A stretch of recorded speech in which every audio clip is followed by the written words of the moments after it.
posisi orang Yahudi ketika memahami kekristenan, dan sebaliknya juga bagaimana kekristenan sekarang memahami Yahudi. Karena secara literatur klasik dari para rabi, artinya Yahudi rabbinik, banyak yang memasukkan kekristenan itu di dalam klasifikasi Abu Dazarah. Tetapi apakah itu bermakna penyembahan asing dan penyembahan berhala, itu apa sebabnya? Ya, nanti kita bisa lihat bagaimana perkembangan antara dialog Yahudi dan Kristen, khususnya setelah Vatikan II.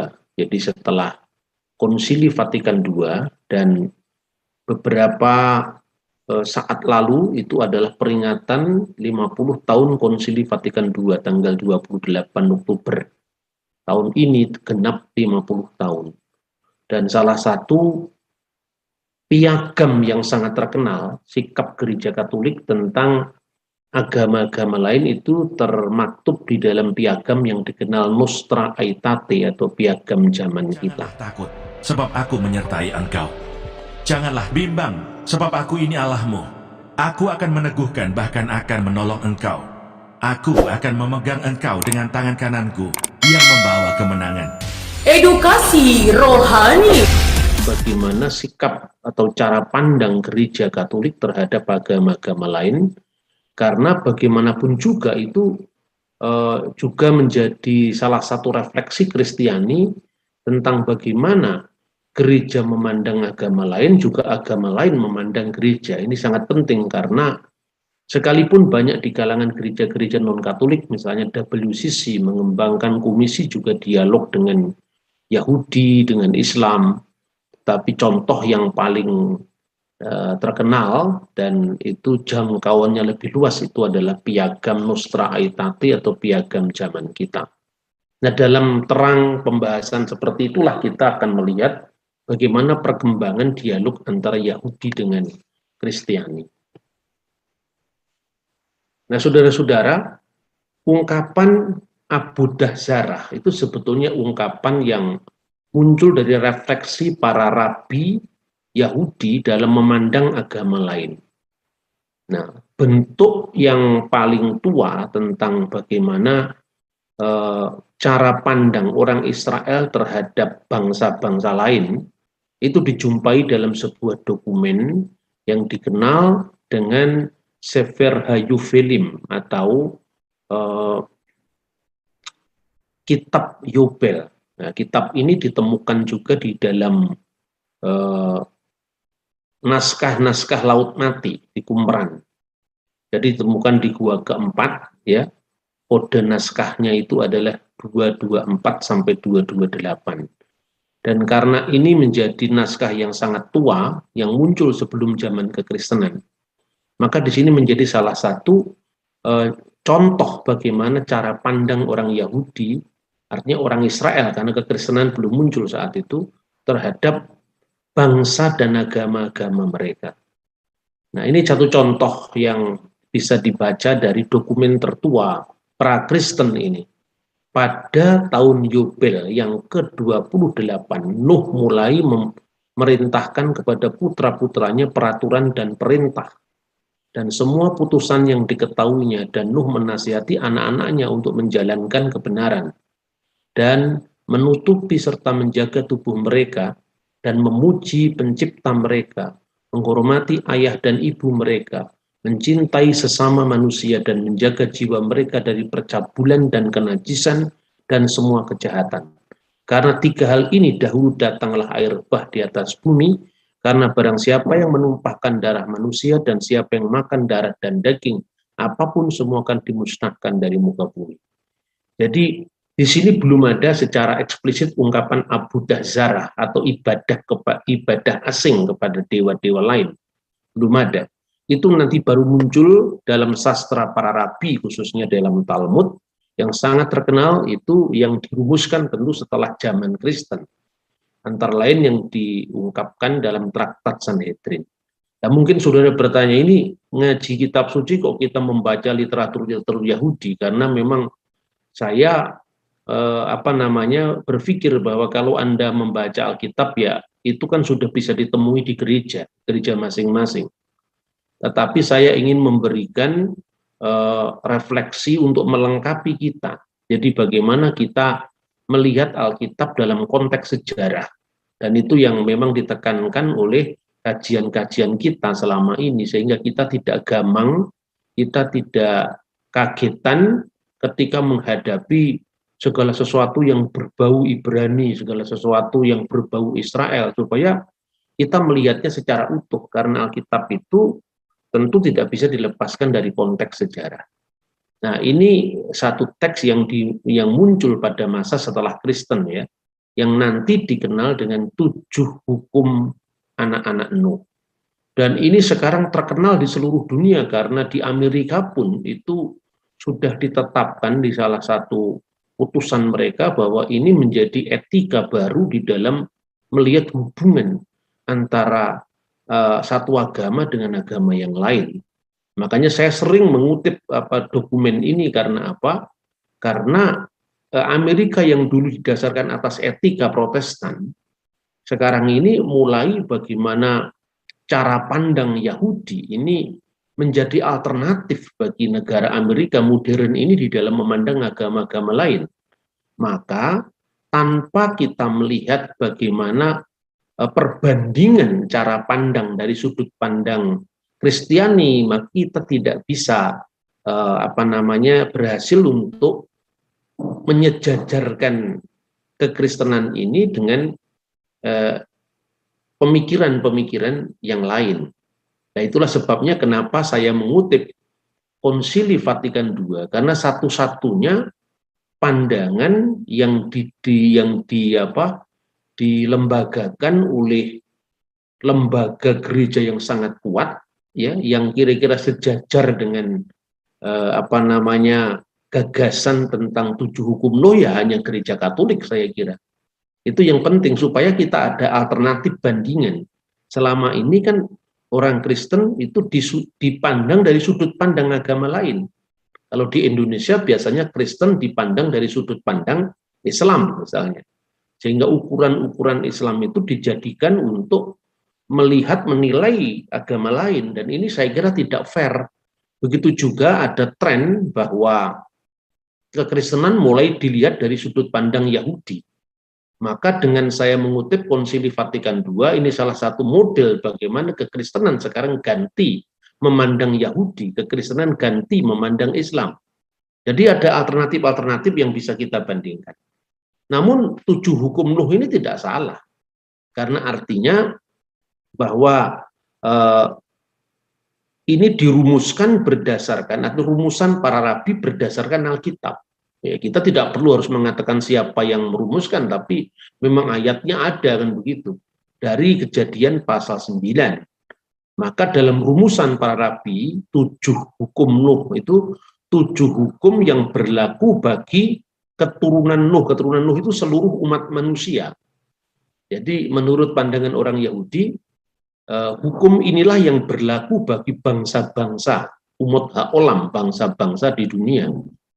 Ya, tentu di sana tidak berlaku misalnya Imamat pasal 11 ya, tentang hukum kosher dan lo kosher ya, bagi bangsa-bangsa bukan Yahudi, mereka boleh berkorban menurut korban yang mereka lakukan. Bangsa Arab bisa korban dengan onta, sekalipun onta itu dipandang tidak kosher menurut hukum Yahudi. Begitu juga bangsa Yunani korban dengan babi, orang Papua korban dengan babi, sekalipun babi itu binatang yang tidak kosher menurut Imamat pasal 11. Nah, ini saya kira pandangan yang luar biasa. Jadi tidak hanya menyangkut aspek makanan, tetapi juga aspek korban dalam agama-agama yang bersangkutan. Kemudian Abu Dahzarah lah itu yang kemudian menjadi cukup sensitif ya, karena siapa yang menilai bahwa keyakinan suatu agama itu terklasifikasi menjadi penyembahan berhala. Karena itu ketika rumusan-rumusan 7 hukum Nuh itu tidak diimbangi dengan pandangan Kristen misalnya tentang rumus iman mereka sendiri, tentu sangat mudah nantinya menuduh bahwa orang agama lain itu melakukan abudah zarah. Nah, dalam konteks seperti inilah maka kajian-kajian kitab suci kita itu merambah kepada informasi-informasi selain hanya normatif berbicara kitab suci. Sebab kalau Anda bicara normatif kitab suci kita, saya kira di gereja sudah ada. Itu pembaca Alkitab yang menghabiskan dari Kejadian sampai Wahyu itu sudah biasa. Tetapi ini yang kita lakukan sekarang, bagaimana melihat kitab suci kita dari berbagai macam aspek. Nah, kemudian 7 hukum itu, yang pertama penyelenggaraan mahkamah yang adil, ya, dinin. Lalu larangan penyembahan berhala, atau sebenarnya larangan penyembahan asing. Penyembahan asing di sini penyembahan yang tidak menurut standar dari penyembahan yang benar. Makanya rumusan ini nantinya bersifat sangat longgar. Nah, itu yang disebut abudah zarah. Lalu kelilat Hashem atau eufemismenya birkat Hashem, dilarang menista Tuhan. Kemudian gilui arayot, imoralitas seksual. Lalu sefikut damim, pertumpahan darah, perampokan, gesel, dan ever min hakai, memakan binatang yang masih ada nyawanya atau darahnya. Dan ini juga menjadi putusan para rasul ketika terjadi perdebatan apakah orang bukan Yahudi itu yang menjadi pengikut Kristus harus mengikuti hukum Musa. Jadi saya kira ini saling kait-mengkait sampai dari zaman para rasul sampai di zaman modern sekarang ini.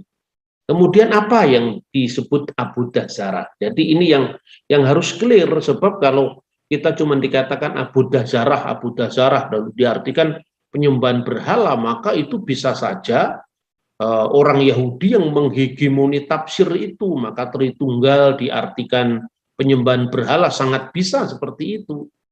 Padahal kalau ini dijadikan sebuah aturan hukum yang idealnya, katanya lobi-lobi Yahudi itu kan menginginkan bahwa hukum moral ini bisa mengikat bangsa-bangsa lain. Itu ide yang baik, dan saya kira Vatikan II menyambutnya.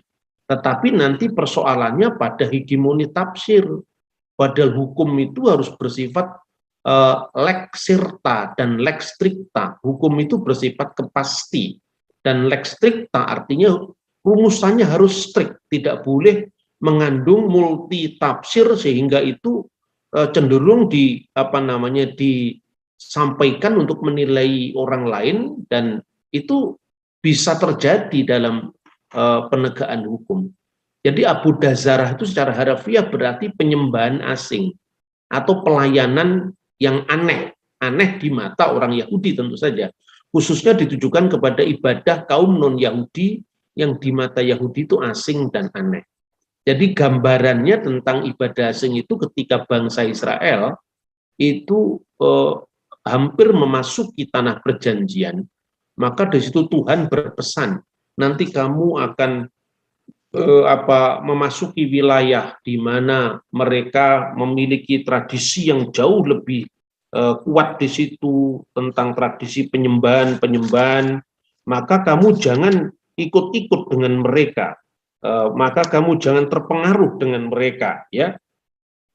Nah, itulah yang kemudian menjadi peringatan Tuhan kepada bangsa Israel supaya mereka tetap pada pada iman kepada Adonai, Tuhannya Israel.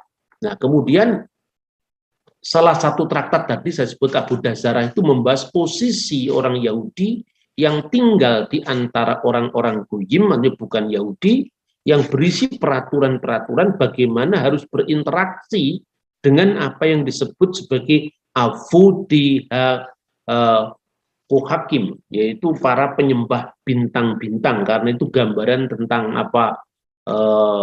bangsa-bangsa lain yang menyembah benda-benda langit misalnya. Jadi itu muncul di dalam banyak diskusi-diskusi orang Yahudi dengan musuh-musuh mereka, bangsa-bangsa goyim yang menyembah berhala misalnya. Orang-orang goyim itu tanya kepada orang Yahudi, itu tercermin dalam banyak percakapan di traktat-traktat Talmud, ya. kenapa Tuhanmu itu begitu tidak suka kepada sembahan-sembahan bangsa-bangsa itu misalnya. Ada bangsa yang menyembah bintang, yang menyembah matahari, yang menyembah bulan. Kenapa kalau Tuhanmu Maha Kuasa tidak langsung menghancurkan bumi, matahari, bintang dan bulan-bulan? Dan bulan dan bintang-bintang. Lalu orang Yahudi menjawab, ya Tuhan tidak menghancurkan itu karena seluruh ciptaan masih memerlukan matahari, memerlukan bintang, memerlukan bulan, katanya begitu. Nah, kemudian akhirnya pada diskusi itu disampaikan bahwa Tuhan membiarkan orang-orang pagan karena itu akan diadili sendiri menurut kelakuan mereka karena mereka menyembah sesuatu yang tidak pantas untuk disembah misalnya. Nah, diskusi-diskusi semacam itu sebetulnya menggambarkan sebuah perspektif tentang bagaimana bangsa-bangsa lain itu di mata orang Yahudi sangat rentan dengan penyembahan berhala. Maka dalam konteks seperti itulah Abudah Zarah itu dirumuskan. Nah, dalam sejarahnya sebetulnya juga ketika hubungan antara Yahudi dengan gereja di abad pertengahan itu juga menimbulkan ketegangan-ketegangan. Sehingga pernah terjadi sensor terhadap Talmud di Eropa misalnya. Itu juga karena dalam konteks ini menurut saya karena Abudah Zarah itu sangat rentan untuk ditafsirkan menilai agama orang lain dari sudut pandang Yahudi. Nah, tetapi sebetulnya kalau kita lihat naskahnya sendiri ya saudara-saudara, itu sebetulnya netral-netral saja sebetulnya. Karena kan boleh-boleh saja kalau kita memandang agama lain atau orang lain kan tidak ada masalah ya. Nah, kemudian digambarkan di sana kalau orang-orang bukan Yahudi itu menjalankan hukum mereka dan itu terpuji di mata Tuhan. Jadi misalnya teks ini, Mar Putra Ravina itu berkata, ini berfungsi untuk berkata bahwa bahkan jika mereka memenuhi 7 misfot Nuh, mereka tidak menerima pahala mereka ketika memenuhinya. Lalu Gemara bertanya, dan apakah mereka tidak dihargai karena memenuhi hukum-hukum itu? Tetapi bukankah diajarkan dalam Baraita bahwa Rabi Meir akan berkata, dari mana berasal seorang non-Yahudi terlibat dalam studi Taurat dianggap seperti imam besar? Ayat tersebut menyatakan, karena itu kamu harus berpegang pada ketetapan-ketetapanku dan ketetapan-ketetapanku yang dilakukan dan dijalani oleh seseorang. Di sini tidak disebutkan imam, Lewi, Israel, melainkan istilah umum orang, person ya. Dari sini pula kamu belajar bahwa bahkan seorang non-Yahudi yang mempelajari Taurat adalah seperti imam besar. Ini menunjukkan bahwa orang-orang non-Yahudi dihargai karena memenuhi miswot, meskipun faktanya mereka sering tidak melakukannya. Jadi ini menjadi semacam perspektif dari orang Yahudi terhadap keyakinan atau praktek-praktek keagamaan dari bangsa-bangsa lain. Nah, sikap ini pun berkembang dalam konteks sejarah. Ada rabi-rabi yang sangat keras terhadap agama lain, misalnya terhadap Kristen, tapi juga dalam perkembangannya ada rabi yang lebih lunak terhadap Kristen atau terhadap Islam, misalnya dalam sepanjang sejarah seperti itu.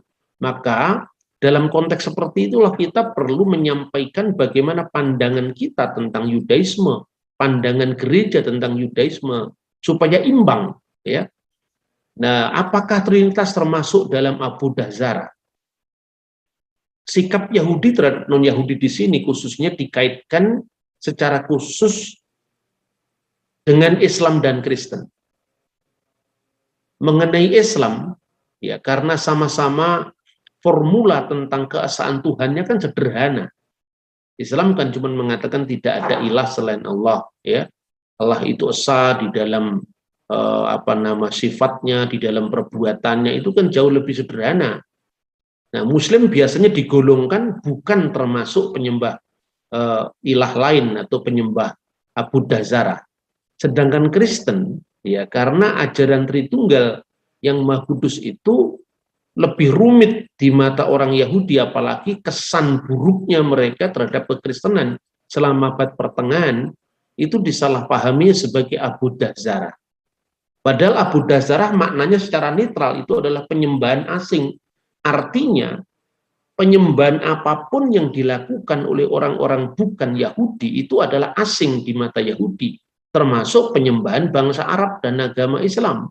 Itu juga asing. Sebetulnya kalau dari sudut pandang maknanya, ajaran Trinitas biasanya disalahkan sebagai situf. Situf itu artinya menyandingkan Adonai Tuhan yang esa dengan Elohim selainnya. Nah, karena apa? Dalam perspektif mereka, Bapa, Putra, dan Roh Kudus itu sebagai Elohim yang terpisah, sebagai sembahan-sembahan yang terpisah. Nah, ini perlu orang Kristen memberikan klarifikasi. Dan dalam konteks inilah saya kira semangat Vatikan II telah merangkul orang Yahudi sekaligus juga menjelaskan tentang posisi Kristen itu seperti apa.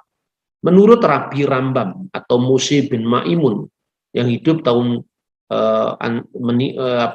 lahir tahun 1138 dan meninggal tahun 1804. Kendala dengan Islam. Jadi masing-masing hubungan Yahudi dengan Kristen ada kendala, Yahudi dengan Islam pun ada kendala. Kendala dengan Islam karena pahamnya yang menolak keaslian Taurat. Maka mereka tidak boleh mengajarkan Taurat kepada Muslim. Sebaliknya, karena Kristen menerima Taurat yang sama, maka kata Rabbi Rambam boleh mengajarkan Taurat tertulis, Taurat sebiktaf kepada orang Kristen, namun penafsirannya yang dianggap salah.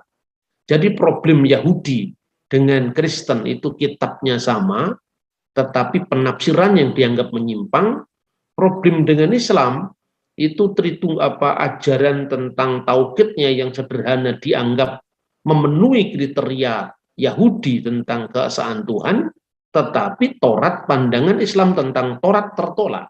Karena orang Islam menuduh bahwa kitab Taurat yang ada di kalangan orang Yahudi dan orang Kristen itu palsu. Seperti itu. Jadi artinya gini, jangan kemudian pandangan yang tidak sama antara Kristen dan Yahudi langsung ditarik suatu garis permusuhan bahwa Yahudi lebih dekat dengan Islam ketimbang dengan Kristen. Saya kira jangan seperti itu. Karena masing-masing memiliki problemnya sendiri. Dengan Islam problemnya apa, dengan Kristen problemnya apa. Nah, kalau dalam kacamata saya, ya lalu bagaimana sudut pandang kita terhadap keduanya kan begitu kan, itu fair dalam konteks dialog. Karena kita tidak membiarkan orang lain mengembangkan opini yang sebenarnya tidak dilakukan oleh kita. Seperti itu, saudara-saudara. Kemudian, selain Rabbi Rambam, kita juga bisa mendengar pandangan yang cukup moderat menurut saya, yaitu Rabbi Menahem Meiri. Dia hidup di abad berikutnya setelah Rabbi Rambam.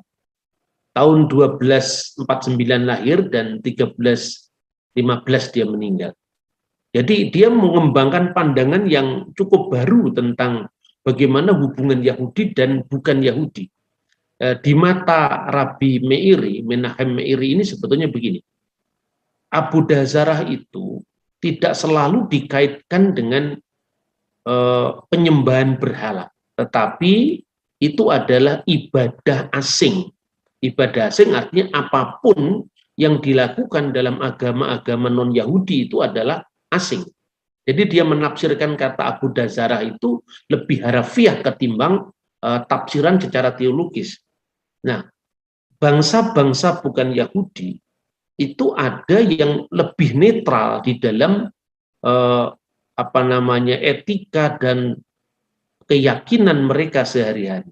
Tetapi menurut Rabbi Meiri itu ada orang-orang dari bangsa-bangsa lain yang diklasifikasikan sebagai umat hagedurot bedar kehadatot, yang artinya umat bangsa-bangsa yang dibatasi oleh cara-cara agama, artinya agama pagan mereka.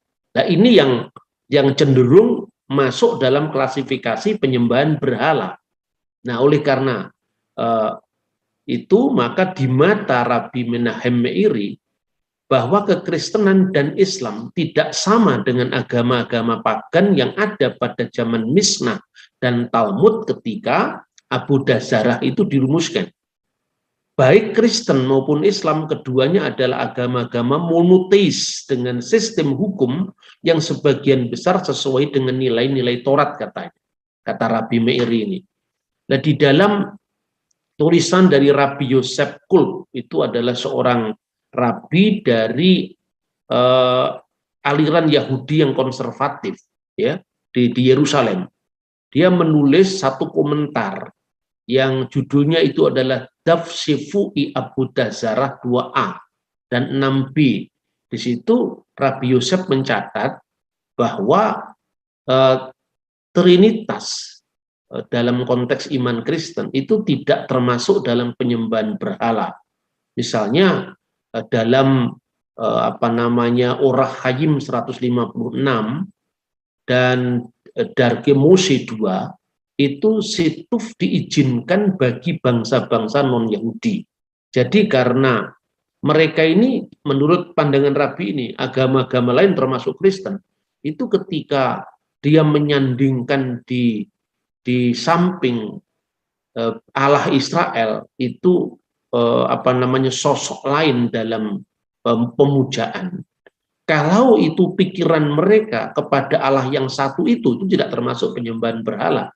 Karena situf itu masih diizinkan bagi bangsa-bangsa non-Yahudi. Nah, tentu kita juga tidak berharap untuk mengatakan bahwa di sini Yahudi sama dengan Kristen, ya jangan seperti itu. Itu kan pandangan orang Yahudi. Nah, saya sendiri memaknai diizinkannya situf bagi bangsa-bangsa bukan Yahudi itu adalah pengakuan atas pemahaman yang berbeda dari pihak non-Yahudi untuk menafsirkan iman dan agama mereka sendiri. Nah, kini banyak teologi Yahudi yang sekarang ini, ya seperti Daniel Boyarin yang sangat terkenal itu ya, yang mengakui bahwa gagasan praeksistensi Mesias, di mana Mesias itu sudah ada sebelum kedatangannya ke bumi, dan ini berkaitan dengan bagaimana pandangan Tritunggal adalah bukan ide yang asing bagi bangsa Yahudi kuno pada zaman Yesus. Itu tampak misalnya dari penafsiran buku yang disebut The Book of Enoch, lalu 4 Esra yang kini juga didukung oleh literatur-literatur yang muncul setelah The Dead Sea Scroll, penemuan naskah-naskah Laut Mati. Jadi apa yang ditulis oleh Daniel Boyarin itu tentu menjadi sesuatu yang menghebohkan. Bahkan Paul Scaff itu yang nulis Yesus in the Talmud itu mengatakan begini. Nah, kalau gagasan Boyarin yang mengakui bahwa praeksistensi Mesias itu tidak asing bagi orang Yahudi kuno, dan itu khususnya penafsiran terhadap kitab Nabi Daniel tentang sosok Kebar Enas yang seperti anak manusia yang dibawa kepada dia yang tak berkesudahan, maksudnya Tuhan yang usianya tak berkesudahan, yaitu Atik Yomaya, itu berarti sama dengan kita ini sekarang berdiri di atas karang yang kuat. Tapi dengan gagasan Boyarin yang mengakui bahwa ide Mesias ilahi itu ada pada Yahudi dan bukan cangkokan dari agama pagan, maka ibaratnya batu pondasi yang kuat tadi menjadi sebungkah es yang satu saat bisa mencair. Nah, itu ungkapan Paul Scaff terhadap apa yang dikatakan oleh Daniel Boyarin. Mungkin kita akan memperdalam kajian ini pada saat kita nanti mengkaji tentang kitab Nabi Daniel. Ya, tapi saya cukupkan sampai di sini dulu. Jadi artinya bahwa gagasan tentang Mesias yang adalah anak Allah itu bukan gagasan pagan, bukan gagasan kafir, karena itu juga ada pada literatur Yahudi bangsa kuno pada zaman Yesus yang juga dibuktikan dengan penemuan naskah-naskah Laut Mati. Nah, saudara-saudara, jadi kira-kira seperti ini saya mengulang bagan ini kembali ya. Jadi demikian firman Tuhan yang melakukan semuanya ini. Ini ada 2 hukum yang berjalan setelah adanya Taurat Musa. Jadi pada zaman sebelum air bah, lalu masuk zaman setelah air bah, di situ yang berlaku adalah Sifa Misfot Binin Noah, yaitu hukum Nuh, dan itu merupakan perjanjian. Kalau perjanjian dengan Abraham adalah sunat, maka perjanjian dengan Nuh adalah aku taruh gandewaku di atas awan sebagai perjanjian antara aku dan engkau. Gandewa itu maksudnya pelangi itu, di atas awan sebagai perjanjian antara aku dan engkau. Kemudian setelah zamannya Musa, maka muncul yang disebut Misfot Muse, yaitu hukum Musa, termasuk hukum tentang koser dan lukoser, imamat pasal 11, larangan makan babi, larangan makan unta.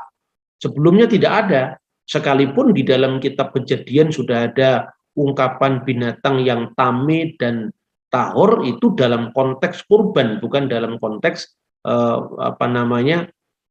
seperti yang digambarkan dalam Imamat pasal 11.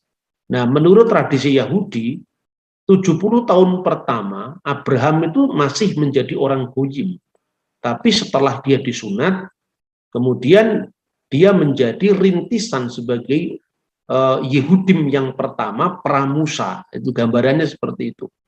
Kemudian pada masa setelah Musa ini, bangsa-bangsa lain itu masih memakai hukum Nuh. Jadi hukum Torah hanya berlaku bagi orang Israel saat itu. Karena Yesus, murid-muridnya adalah orang Israel, ya tidak ada masalah. Tetap menggunakan hukum Nuh, mereka disunat. Tetap menggunakan hukum Musa, mereka disunat pada usia 8 hari, mereka bermiswah ya pada usia 12 dan 13 tahun, kemudian mereka baru boleh muncul di depan umum pada usia 30 tahun, dan itu dijalani oleh Yesus sebagai orang Yahudi. Begitu juga para rasulnya yang berasal dari Yahudi. Tetapi setelah pencurahan Roh Kudus, disitulah Injil dikabarkan kepada bangsa-bangsa bukan Yahudi, seperti yang Yesus sendiri sampaikan ya sebelum kenaikannya ke surga. Jadikanlah pantata etni muridku. Etni, pantata etni itu adalah jadikanlah goyim, semua bangsa itu muridku.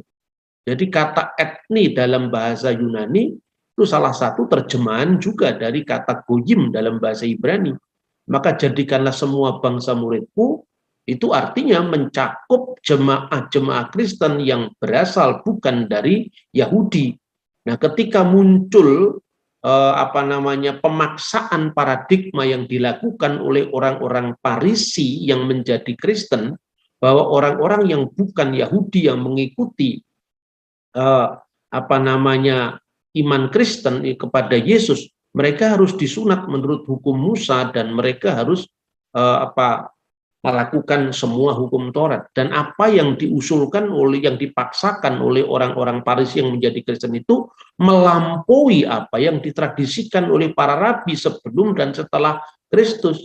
Karena hanya orang yang diproselit menjadi Yahudi kemudian berlaku atas hukum mereka, hukum Taurat. Tapi bagi mereka yang bukan Yahudi, mereka tidak dipaksa untuk misalnya imamat pasal 11, karena itu termasuk hukum yang diklasifikasikan sebagai hukum yang dilaksanakan tanpa alasan. Dalam Alkitab diterjemahkan dengan ketentuan. Sementara yang diterjemahkan dengan peraturan atau mispatim itu berlaku universal baik Yahudi maupun bukan Yahudi. Jangan membunuh, jangan berzina misalnya. Nah, ada lagi hukum yang bersifat edot, yaitu memorial. Misalnya orang Yahudi tidak boleh makan binatang daging dari pangkal paha. Karena apa? Karena itu memperingati peristiwa Yakub, dan itu hanya berlaku bagi orang Israel karena keturunan Yakub kan bangsa Israel. Nah, mereka yang keturunan Esau, keturunan Ismail ya tidak berlaku hukum itu. Nah, seperti itu kira-kira sudut pandang dari orang-orang zaman sebelum Kristen dan setelah Kristen. Maka kemudian konsili para rasul menegaskan bahwa orang-orang yang bukan Yahudi yang menjadi pengikut Kristus, mereka hanya supaya tidak makan binatang yang dipersembahkan kepada berhala. Lah, ini berkaitan dengan apa yang disebut Abu Dasara. mereka harus menjauhi imoralitas seksual, percabulan, tidak boleh makan binatang yang mati dicekik misalnya, dan dari darah. Itu gambaran bahwa para rasul memberikan hukum Nuh itu kepada jemaat Kristen yang tidak berasal dari lingkungan Yahudi. Dan garis ini diteruskan oleh Paulus ketika Paulus mengatakan rasul bagi orang-orang yang bersunat dan ada rasul bagi orang-orang yang tidak bersunat. Nanti ketika Petrus berada di Antioquia sebelum pergi ke Roma, dia menetapkan kepemimpinan kembar untuk Patriark Antioquia, Ignatius bagi uskup bagi bangsa, bagi jemaat yang berasal dari Yahudi, dan Evodius menjadi uskup bagi jemaat yang bukan Yahudi. Dan ketika kemudian Evodius mengundurkan diri karena sudah tua, melalui Ignatius itulah kita mengenal gereja yang satu, kudus, am, dan rasuli. Gereja yang satu, kudus, katolik, dan apostolik, kanisah, wakidah, muqaddasah, jami'ah, wa rasuliyah. Ini tahun 100-an kira-kira. Dan dalam suratnya kepada orang Magnesia, Ignatius mengatakan, tidak masuk akal orang yang bukan Yahudi, yang percaya Kristus, harus disuruh jadi Yahudi dulu, baru kemudian dibaptis. Nah, ini gambaran-gambaran seperti ini ya. Kebijakan-kebijakan seperti ini harus terus-menerus kita ulang-ulang, kita sampaikan supaya orang tidak gagal paham. Jadi kita ini baik itu kalangan Protestan maupun Katolik, setiap minggu kita mengatakan aku percaya kepada gereja yang kudus dan am. Tapi dari siapa kata gereja yang kudus dan am itu kita tidak paham. Itu dari Ignatius dari Antioquia mulai muncul kata itu. Nah, inilah perlunya kita mempelajari Alkitab dengan mendampingkan konteksnya dari data-data sejarah yang sejaman. Dan menurut nubuat dari Nabi Amos, pada zaman Mesias nanti, Yehudim dan Goyim disatukan kembali. Itulah yang disebut gereja yang am, gereja yang jamiah, gereja yang katolikiah, gereja yang mencakup universal bagi segala bangsa, baik Yahudi maupun bukan Yahudi. Nah, saudara-saudara, sekarang bagaimana kita menjelaskan tentang Tritunggal, misalnya ya. Salah contoh, kita ini sering berdebat tentang bagaimana tafsiran yang benar tentang tentang Kejadian pasal 1 ayat 26 misalnya. Ketika Tuhan berfirman dengan memakai kata ganti diri kita. Nah, ketika kita hanya berkutat pada tafsiran yang bersifat bahasa, Anda tidak akan bisa menangkap keseluruhan pergulatan dari iman gereja terhadap Tuhan, terhadap misteri Allah itu sendiri ya. Jadi saya selalu menyampaikan ada dua aspek. Pertama aspek kebahasaan, yang kedua aspek sejarah dan aspek teologisnya. Ya, ungkapan baiklah kita menjadikan manusia menurut gambar dan rupa kita. Nah, kata kita menjadikan ini kan memang bukan kreasio ex nihilo. Maka masih boleh ditafsirkan seperti tafsiran Rabi Yahudi. Tuhan berbicara dengan siapa? Karena ketika dia mendeklar baiklah kita menjadikan, itu kata yang dipakai adalah asah. Itu artinya bukan penciptaan dari nol. Maka dengan bahasa ini kita bisa mengatakan bahwa itu bukan penciptaan dari nihil, tetapi pada pasal yang sama ayat ke-27 maka Allah telah menjadikan manusia itu menurut gambarnya. Nah, di sini digunakan kata-kata bara, wajibra Elohim et ha Adam. Maka telah diciptakanlah oleh Elohim, di situ digunakan kata bara ya. Artinya penciptaan dari tidak ada menjadi ada. Dari aspek bahasa, ini kita bisa tidak boleh menyalahkan misalnya ketika orang Yahudi itu Tuhan bicara dengan sidang ilahi, boleh-boleh saja secara bahasa. Nah, tapi juga jangan menutup ada tafsiran lain dari kalangan Yahudi juga. Misalnya, menurut Philo itu adalah seorang filosof Yahudi yang hidup antara tahun 20 sebelum Masehi sampai meninggal tahun 50 Masehi. Jadi pada zaman Yesus, Philo itu hidup di Alexandria. Jadi ketika Yesus berkarya, Philo hidup sejaman. Tuhan berbicara dengan siapa, kata Philo? Tuhan bicara dengan firman-Nya, dengan logosnya. Nah, berarti tafsiran Philo itu dekat dengan tafsiran Kristen, bahwa Tuhan itu berbicara dengan firman-Nya sendiri, yaitu praeksistensi Mesias gitu loh. Kemudian Targum Yerusalmi juga menafsirkan Tuhan itu berbicara dengan memranya yang dilanjutkan dengan penafsiran Kristiani. Misalnya Santo Irenaeus, Agustinus, dan juga Thomas Aquinas. Jadi ketika Irenaeus, Agustinus menafsirkan kami itu sebagai Tritunggal, ya tidak menyalahi apa-apa, karena dalam sejarah orang Yahudi juga ada yang menafsirkan bahwa itu bicara tentang logos seperti Philo misalnya. Nah, bahwa itu tafsiran tidak sama dengan tafsiran Yahudi Rabbinik itu sah-sah saja. Karena ada beragam tafsir dalam sejarah seperti itu. Jadi kekristenan juga jangan minder ketika mengatakan itu tidak bicara tentang Tritunggal, tapi itu bicara tentang sidang ilahi, seperti itu kira-kira, saudara-saudara. Kemudian, ini contoh dari Targum tadi. Ayat 27 itu diterjemahkan, dan memra dari Adonai menciptakan manusia itu menurut gambarnya. Menurut gambar dan kehadiran Adonai, ia telah menciptakan baik laki-laki maupun perempuan telah diciptakan dia. Di sini memra. Maka karena Targum Yerusalem ini ayat 26-nya hilang, ya bisa direkonstruksi. Berarti Tuhan berbicara dengan memranya sendiri. Jadi kalau akhirnya Injil Yohanes kemudian menafsirkan bahwa memra itu berpraeksisten dan itu dikaitkan dengan Mesias, itu sebetulnya sejalan dengan misalnya literatur apokaliptik dari 4 Esra, kemudian nubuat Henokh, tentang naskah-naskah Laut Mati, yang jelas literatur yang juga lebih tua daripada literatur rabbinik. Nah, ini perlunya kita memandang pengkajian kitab suci tidak lepas daripada sejarah.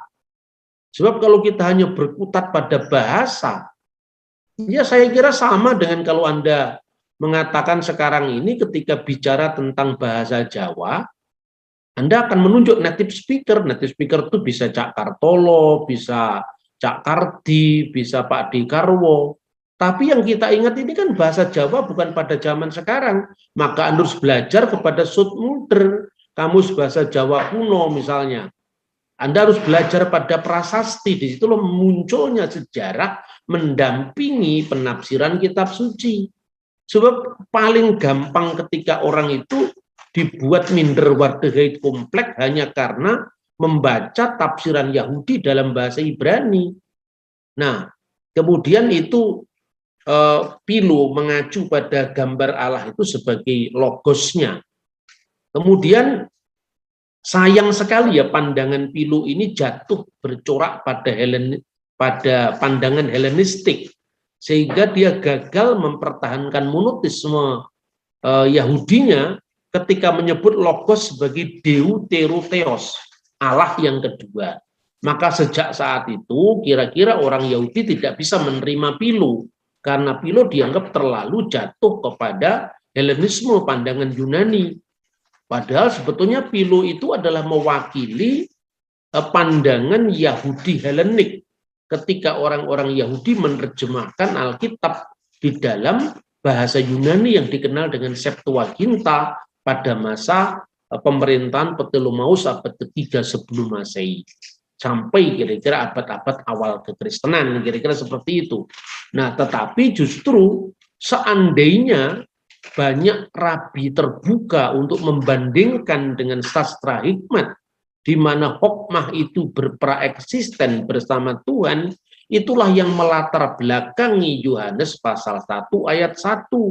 Kalau Philo gagal mempertahankan monoteisme karena logos dianggap Allah kedua, justru kekristenan berhasil ketika mengatakan logos itu bersama-sama dengan Allah, dan logos itu sendiri adalah Allah.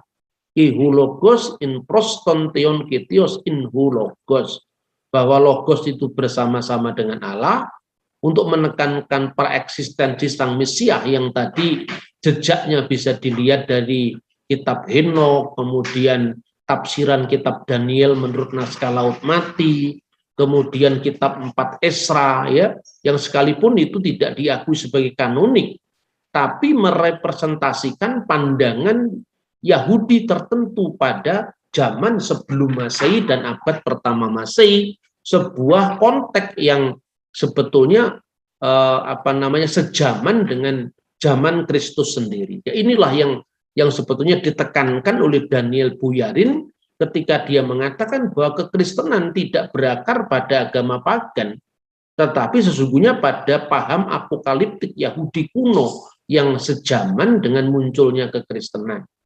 Nah, yang seperti ini juga harus mewarnai kajian kita.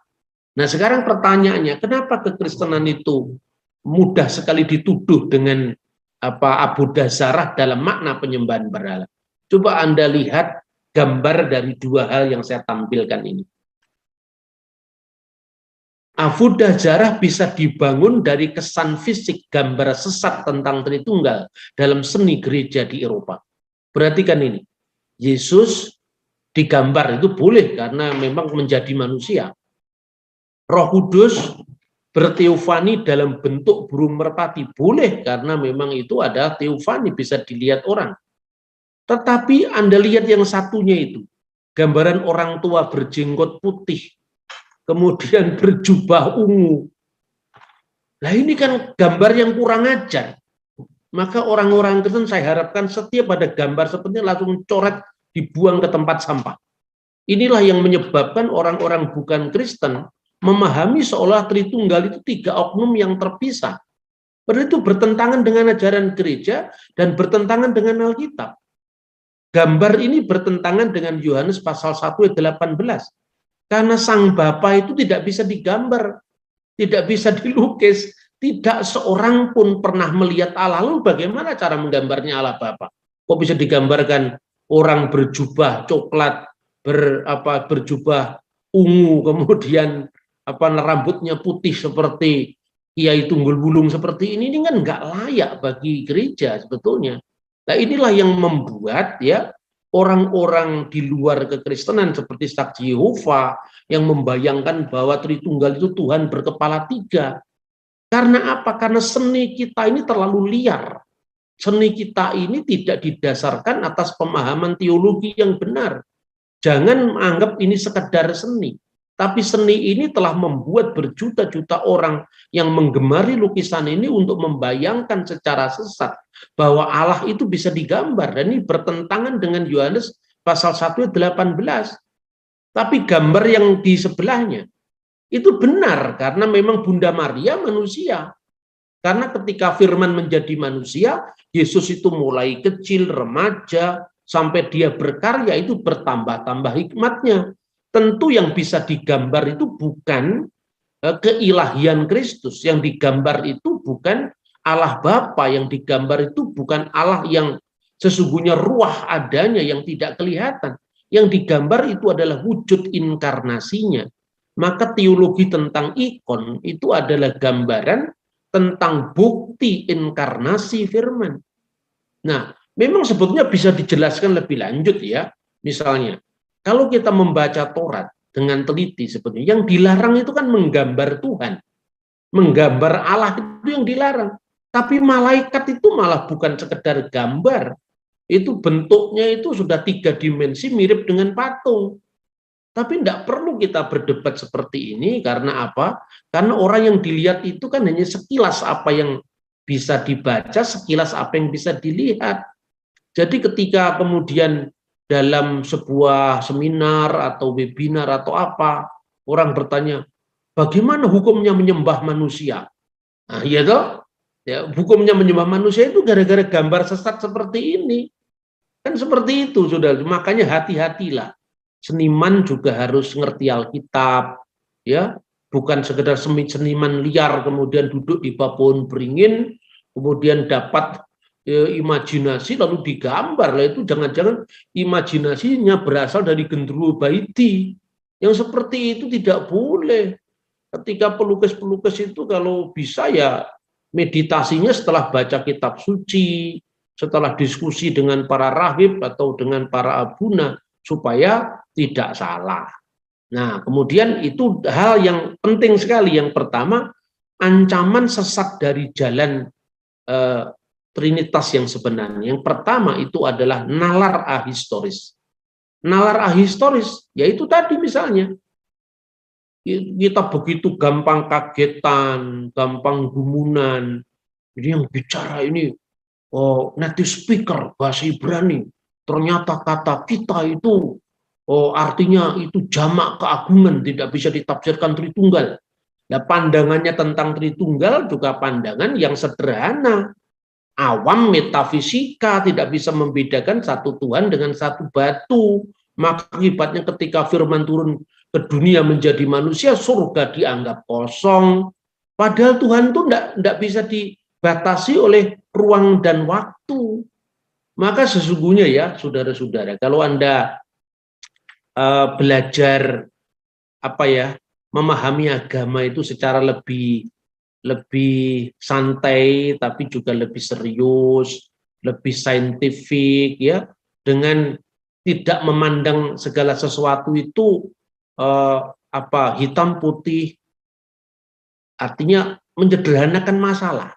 Tidak seperti itu. Belajar agama itu belajar membersihkan nurani kita dari tuduhan terhadap orang lain. Belajar untuk menimbang rasa, apakah bahasa kita itu tidak menyakiti orang lain. Belajar juga menimbang rasa seni kita. Gusti Allah kok digambar, itu kan kurang ajar itu. Dari konteks iman Kristen menurut saya, sejak dulu saya melihat gambar seperti ini lalu saya coret itu. Karena gambar ini akan menyesatkan imajinasi kita untuk memahami Allah secara salah. Nah, sekarang coba kalau gambarnya seperti ini. Tauhid atau keesaan Tuhan itu bisa di dalam jenjang pertama adalah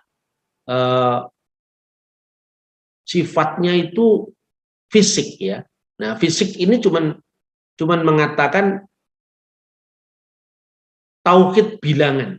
Jadi kalau 1, 2, 3 Bapa, Putra dan Roh Kudus itu digambarkan seperti si A, si B dan si C baris berjejer. Nah, itu kan sebetulnya gagal paham. Karena apa? Ketika Anda belajar logika paling sederhana, orang kalau bicara pertama kali itu yang tingkat pemikiran pertama itu kan fisik. Fisik itu misalnya, benda ini segitiga. Semua mata kita memandang itu segitiga. Mawar itu berwarna merah. Semua mata kecuali buta warna melihat mawar itu berwarna merah. Ini tingkat pemahaman paling sederhana fisik. Nah, kemudian yang kedua, matesis. Sudah masuk kalkulasi itu hitungan. 5 kali 5 sama dengan 25. Mana 5-nya? Mana 25-nya? Kemudian tangannya menggores angka 25, 2 dan 5. Itu kan simbol. 25 itu bisa 25 kilo, 25 liter. Itu simbol angka 2 dan 5 itu. Nah, di sini sudah tidak melihat bendanya, tapi adanya di alam pikiran. Yang ketiga, metafisik. Nah, metafisik itulah sering orang gagal memahami Tritunggal. Jadi firman telah menjadi manusia. Berarti di surga kosong. Lah itu. Karena pikirannya masih pada tingkat pertama tadi, tingkat fisik tadi. Nah, makanya sering saya ungkapkan sejak 20 tahun yang lalu. Ketika Anda mengatakan innallaha ma'as-sabirin bagi orang Islam, atau Immanuel, innallaha ma'ana, Allah beserta kita. Gusti Allah itu jumlahnya berapa, Bung? 1. Gusti Allah itu 1, tapi bukan satunya bilangan loh ya. Sebab kalau Tuhan itu beserta orang yang sabar, jumlahnya orang yang sabar di kota Surabaya ada 25.000, berarti Allah yang 1 beserta dengan 25.000 orang di 25.000 tempat yang berbeda. Apa Tuhan menjadi 25.000? Nah, ini cara berpikir metafisik. Jadi tidak usah Anda mengatakan ketika firman jadi manusia, surga jadi kosong. Anda tidak lulus filsafat dasar kalau begitu. Nah, itu loh contoh-contoh seperti ini penting dalam kita memahami, mengasah nalar metafisik kita, mengasah pemahaman sejarah kita. Nah, maka saya gambarkan bahwa Tritunggal itu bisa Tritunggal matematik, bisa Tritunggal dalam makna etis, bisa Tritunggal dalam makna metafisik, ya.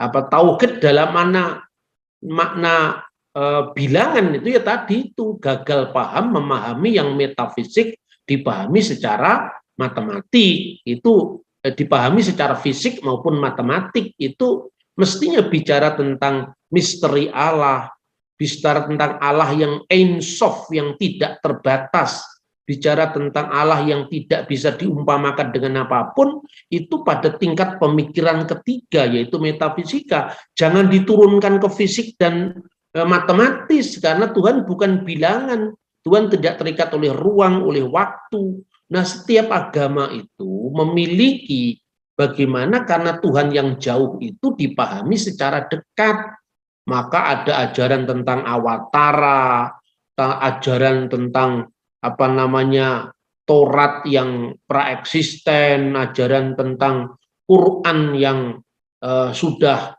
ada di Lauhil Mahfudz sebelum turun ke dunia. Nah, ketika turun baru kemudian kan ada dua. Pertama Quran yang kekal dengan Quran yang temporal.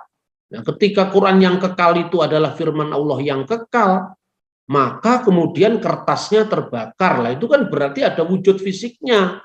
Begitu juga ketika firman menjadi manusia dalam pandangan Kristen, dia yang dibunuh dalam keadaannya sebagai manusia, karena yang dibunuh kemanusiaannya, seperti rusaknya kertas Quran. Kalau Quran itu rusak bukan berarti firman Allah itu bisa dibakar. Begitu juga ketika firman Allah menjadi manusia, firman Allah itu dalam kemanusiaannya menderita dan mati, bukan berarti firman Allah bisa mati. Kan gitu kan? Ketika orang Kristen melihat Yesus dalam wujud inkarnasinya, misalnya dalam seni gereja yang disebut ikon-ikon dan sebagainya, jangan membayangkan bahwa Allah terikat oleh ruang dan waktu. Yang terikat oleh ruang dan waktu itu wujud inkarnasinya ke dunia.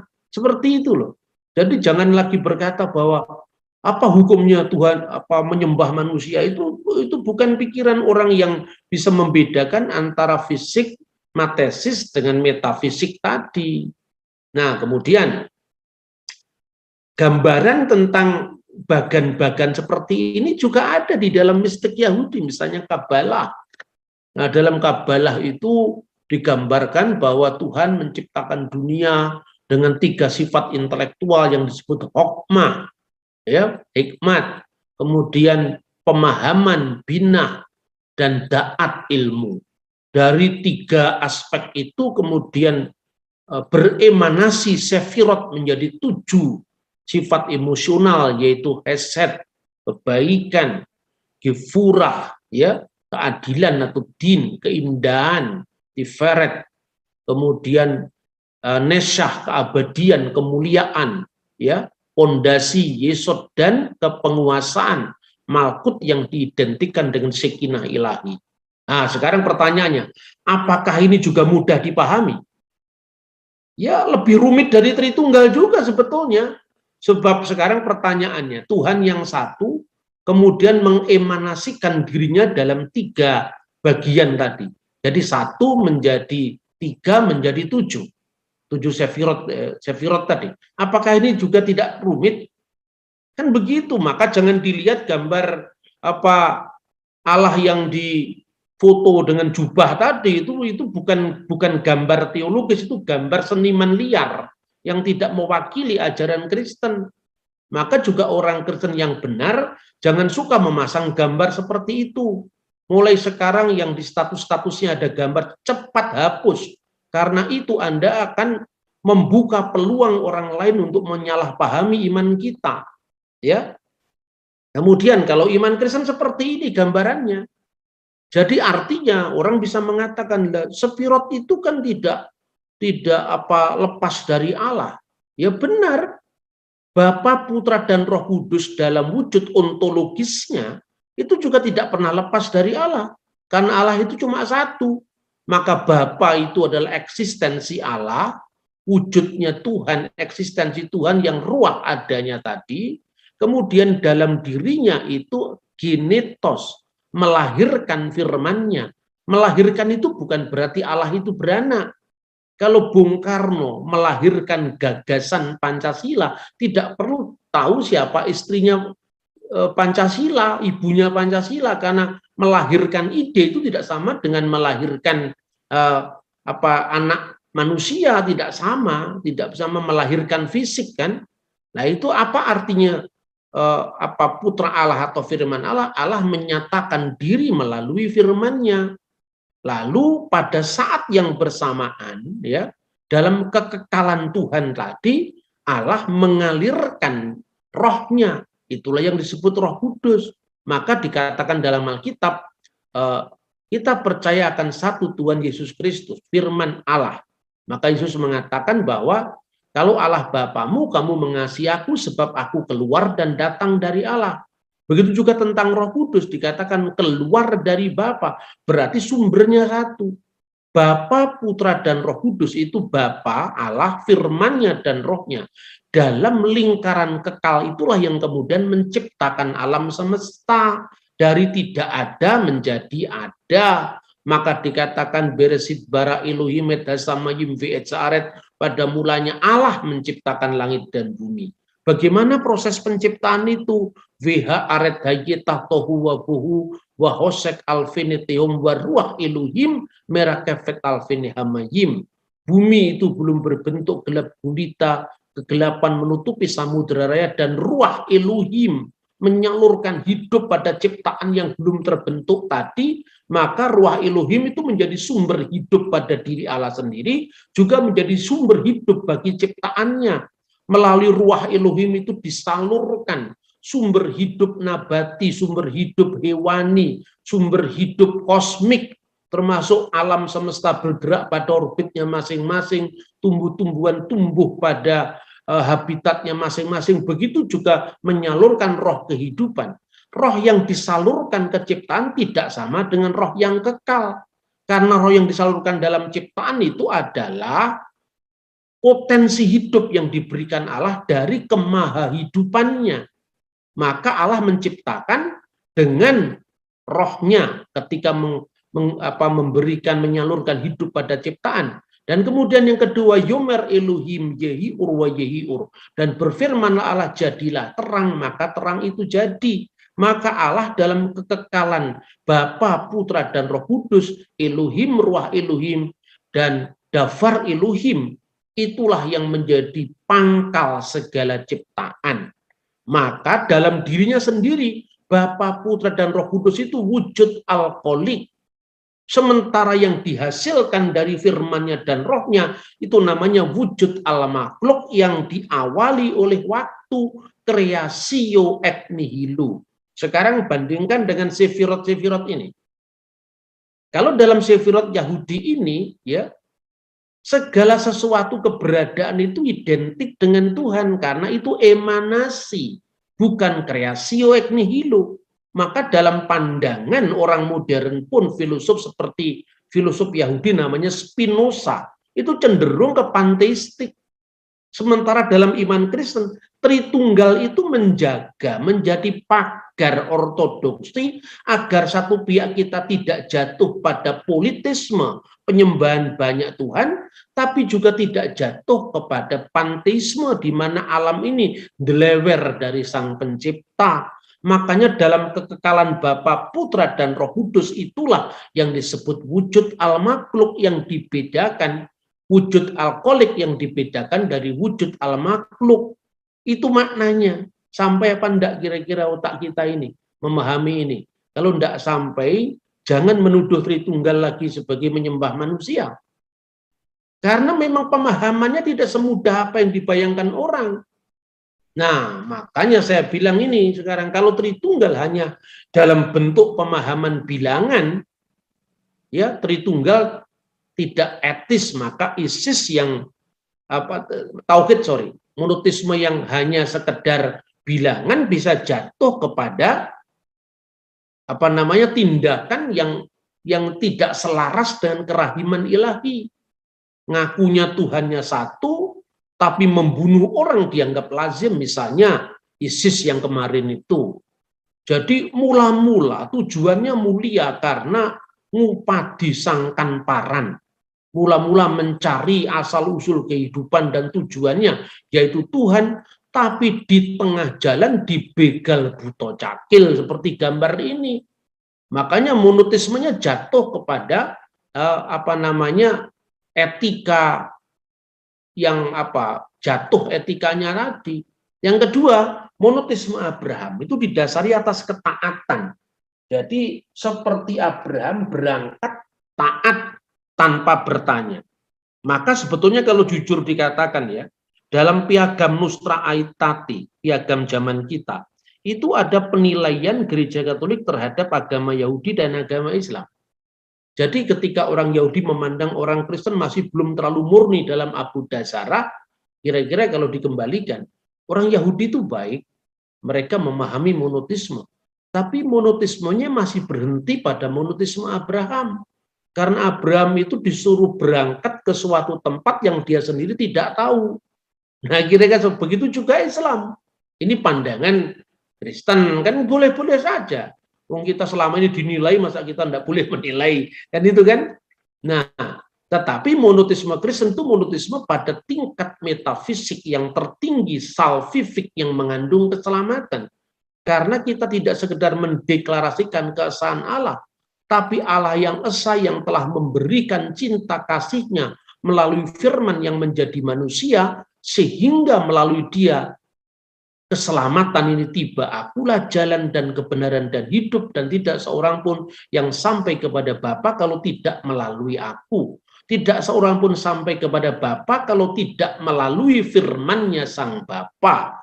Maka inilah ruang bagi iman Kristen untuk menyampaikan imannya bahwa Tritunggal itu bukan sekedar monoteisme bilangan. Sebab kalau sekedar monoteisme bilangan, Yakobus mengatakan, kamu percaya Allah itu satu, itu baik. Nah, baik toh, tapi setan-setan pun percaya dan gemetar karena itu. Apa ya setan nggak percaya kalau Allah itu satu? Sejak dulu setan percaya. Tetapi karena monoteisme kita nggak terjaga, karena hanya bisa menghitung Tuhan satu, Tuhan satu, Tuhan satu, maka bisa jatuh kepada pembunuhan atas nama agama, demi ciptaan yang lain, padahal menghina sesama manusia sama dengan menghina penciptanya. Yang kedua, meningkat lagi monoteisme etis. Monoteisme etis artinya yang penting kita taat, yang penting kita berangkat meskipun kita tidak tahu harus berangkat kemana karena diikat oleh kesetiaan Tuhan yang tidak kelihatan. Baru semuanya itu yang disingkapkan melalui kedatangan Kristus. Rahasia yang didiamkan selama berabad-abad sekarang telah dibukakan bagi kita. Nah, oleh karena itu Tuhan itu melampaui segala klasifikasi angka, tempat, bilangan, pengurangan, penjumlahan. Saya sering mengatakan itu dan saya ingin menutup presentasi itu dengan begini. Kenapa kita sibuk bicara tentang Tuhan, tentang rumusan, tentang nama, dan seterusnya? Itu penting untuk menjaga ortodoksi kita sebagai pagar iman kita.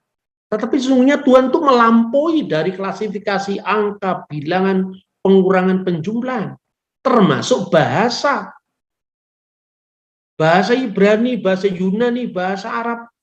Kenapa bahasa itu muncul? Sekarang contohnya. Sebelum Tuhan menciptakan langit, bumi, dan seisinya, Tuhan bersama siapa? Tuhan sendirian, Pak. Lah kalau Tuhan sendirian, berarti Tuhan dengan siapa menyatakan kasih-Nya? Ya dengan manusia, kan manusia belum diciptakan. Dengan makhluk selain manusia, misalnya malaikat, malaikat juga belum diciptakan. Lalu dengan siapa? Kasih kekal itu kan harus memiliki objek yang kekal juga. Makanya Allah itu kasih, ada kasih yang kekal, sumber kasih. Tapi ada sasaran kasih yang kekal juga. Karena kalau sasarannya kasih tidak kekal, berarti Tuhan pernah tidak punya sasaran kasih. Makanya yang mengasihi itu adalah Bapa, yang dikasih itu firman-Nya, kasih yang disalurkan itu Roh Kudus. Ini satu, gitu. Tapi kenapa kemudian ada nama? Sehingga Tuhan yang satu dinamakan Bapa.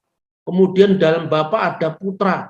Soalnya begini, kalau misalnya saya dengan Anda, tidak perlu nama Bambang, tidak perlu nama Yosef, cukup mengatakan aku dan engkau. Karena hanya ada dua. Nah, kemudian ada tiga. Aku, engkau, dan dia. Belum perlu nama juga. Tapi begitu muncul 4, 5, 6. Aku, engkau, dia kedua, dia ketiga, dia keempat. Ya, maka perlu nama. Disitulah nama muncul. Kan begitu kan? Tanpa itu kita tidak bisa mengeja segala sesuatu yang ada di kalangan kita. Maka jangan membatasi Tuhan dengan ungkapan kita itu diartikan sebagai sidang ilahi. Pertanyaannya gini, ketika Tuhan menciptakan bumi, langit, dan seisinya kan malaikat sudah diciptakan. Maka kalau ada tafsiran rabbinik yang mengatakan Tuhan bicara dengan sidang ilahi, masuk akal, bisa. Secara bahasa tidak menyalahi. Tapi masalahnya, ya sekarang, sebelum Tuhan menciptakan malaikat, sebelum malaikat diciptakan, lalu Tuhan bicara dengan siapa sekarang? Oh, malaikat belum ada. Sidang ilahi belum digelar. Marilah kita menjadikan malaikat. Mana malaikat belum dijadikan misalnya. Nah, itulah misteri-misteri praeksistensi Tuhan, itulah yang diungkapkan dalam ajaran yang mulia, yaitu Tritunggal Maha Kudus. Amsal pasal 29. Siapa bersih tegang leher, walaupun telah mendapat teguran, akan sekonyong-konyong diremukkan tanpa dapat dipulihkan lagi. Jika orang benar bertambah, bersukacitalah rakyat. Tetapi jika orang fasik memerintah, berkeluh kesahlah rakyat. Orang yang mencintai hikmat, menggembirakan ayahnya. Tetapi siapa yang bergaul dengan pelacur, memboroskan harta. Dengan keadilan, seorang raja menegakkan negerinya. Tetapi orang yang memungut banyak pajak, meruntuhkannya. Orang yang menjilat sesamanya, membentangkan jerat di depan kakinya. Orang yang jahat terjerat oleh pelanggarannya. Tetapi orang benar akan bersorak dan bersukacita. Orang benar mengetahui hak orang lemah, tetapi orang fasik tidak mengertinya. Pencemooh mengacaukan kota, tetapi orang bijak meredakan amarah. Jika orang bijak berperkara dengan orang bodoh ini mengamuk dan tertawa, sehingga tak ada ketenangan. Orang yang haus akan darah membenci orang saleh, tetapi orang yang jujur mencari keselamatannya. Orang bebal melampiaskan seluruh amarahnya, tetapi orang bijak akhirnya meredakannya. Kalau pemerintah memperhatikan kebohongan, semua pegawainya menjadi fasik. Si miskin dan si penindas bertemu, dan Tuhan membuat mata kedua orang itu bersinar. Raja yang menghakimi orang lemah dengan adil, tahtanya tetap kokoh untuk selama-lamanya. Tongkat dan teguran mendatangkan hikmat, tetapi anak yang dibiarkan mempermalukan ibunya. Jika orang fasik bertambah, bertambahlah pula pelanggaran. Tetapi orang benar akan melihat keruntuhan mereka. Didiklah anakmu, maka ia akan memberikan ketentraman kepadamu dan mendatangkan sukacita kepadamu. Bila tidak ada wahyu, menjadi liarlah rakyat. Berbagailah orang yang berpegang pada hukum. Dengan kata-kata saja seorang hamba tidak dapat diajari, sebab walaupun ia mengerti, namun ia tidak mengindahkannya. Kau lihat orang yang cepat dengan kata-katanya. Harapan lebih banyak bagi orang bebal daripada bagi orang itu. Siapa memanjakan hambanya sejak muda, akhirnya menjadikan dia keras kepala. Si pemarah menimbulkan pertengkaran, dan orang yang lekas gusar banyak pelanggarannya. Keangkuhan merendahkan orang, tetapi orang yang rendah hati menerima pujian. Siapa menerima bagian dari pencuri, membenci dirinya. Didengarnya kutuk, tetapi tidak diberitahukannya. Takut kepada orang mendatangkan jerat, tetapi siapa percaya kepada Tuhan, dilindungi. Banyak orang mencari muka pada pemerintah, tetapi dari Tuhan orang menerima keadilan. Orang bodoh adalah kekejian bagi orang benar. Orang yang jujur jalannya adalah kekejian bagi orang fasik. Amsal pasal 30. Perkataan-perkataan Agur bin Yake. Perkataan Agur bin Yake dari Masa. Tutur kata orang itu, "Aku berlelah-lelah ya Allah, aku berlelah-lelah sampai habis tenagaku, sebab aku ini lebih bodoh daripada orang lain. Pengertian manusia tidak ada padaku, juga tidak kupelajari hikmat, sehingga tidak dapat kukenal yang Maha Kudus. Siapakah yang naik ke surga lalu turun? Siapakah yang telah mengumpulkan angin dalam genggamnya? Siapakah yang telah membungkus air dengan kain? Siapakah yang telah menetapkan segala ujung bumi? Siapa namanya dan siapa nama anaknya? Engkau tentu tahu. Semua firman Allah adalah murni. Ia adalah perisai bagi orang-orang yang berlindung padanya. Jangan menambahi firman-Nya, supaya engkau tidak ditegurnya dan dianggap pendusta. Dua hal aku mohon kepadamu, jangan itu kau tolak sebelum aku mati, yakni, jauhkanlah daripadaku kecurangan dan kebohongan. Jangan berikan kepadaku kemiskinan atau kekayaan. Biarkanlah aku menikmati makanan yang menjadi bagianku, supaya kalau aku kenyang, aku tidak menyangkalmu dan berkata, siapa Tuhan itu? Atau kalau aku miskin, aku mencuri dan mencemarkan nama Allahku. Jangan mencerca seorang hamba pada tuannya, supaya jangan ia mengutuki engkau, dan engkau harus menanggung kesalahan itu. Ada keturunan yang mengutuki ayahnya, dan tidak memberkati ibunya. Ada keturunan yang menganggap dirinya tahir, tetapi belum dibasuh dari kotorannya sendiri. Ada keturunan yang berpandangan angkuh, yang terangkat kelopak matanya. Ada keturunan yang giginya adalah pedang, yang gigi geliginya adalah pisau, untuk memakan habis dari bumi orang-orang yang tertindas, orang-orang yang miskin di antara manusia. Si lintah mempunyai 2 anak perempuan, untukku dan untukku. Ada 3 hal yang tak akan kenyang. Ada 4 hal yang tak pernah berkata cukup. Dunia orang mati dan rahim yang mandul, dan bumi yang tidak pernah puas dengan air, dan api yang tidak pernah berkata cukup. Mata yang mengolok-olok ayah dan enggan mendengarkan ibu akan dipatuk gagak lembah dan dimakan anak Raja Wali. Ada 3 hal yang mengherankan aku, bahkan ada 4 hal yang tidak ku mengerti. Jalan Raja Wali di udara, jalan ular di atas cadas, jalan kapal di tengah-tengah laut, dan jalan seorang laki-laki dengan seorang gadis. Inilah jalan perempuan yang berzina. Ia makan, lalu menyeka mulutnya dan berkata, aku tidak berbuat jahat. Karena 3 hal bumi gemetar, bahkan karena 4 hal ia tidak dapat tahan. Karena seorang hamba, kalau ia menjadi raja. Karena seorang bebal, kalau ia kekenyangan makan. Karena seorang wanita yang tidak disukai orang, kalau ia mendapat suami. Dan karena seorang hamba perempuan, kalau ia mendesak kedudukan nyonyanya.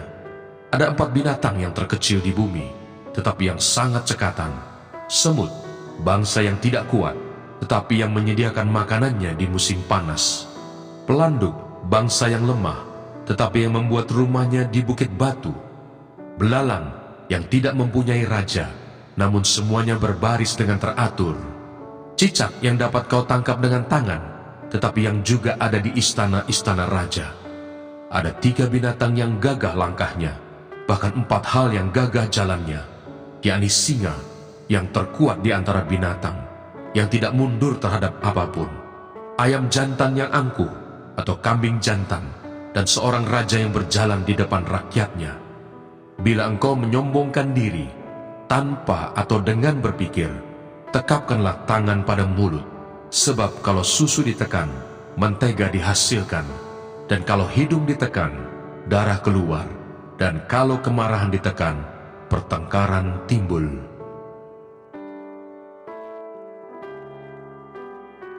Amsal pasal 31. Amsal-amsal untuk Lemuel dari ibunya. Inilah perkataan Lemuel, Raja Masa, yang diajarkan ibunya kepadanya. Sebab aku menyertai engkau. Janganlah bimbang, sebab aku ini Allahmu. Aku akan meneguhkan, bahkan akan menolong engkau. Aku akan memegang engkau dengan tangan kananku yang membawa kemenangan. Edukasi rohani.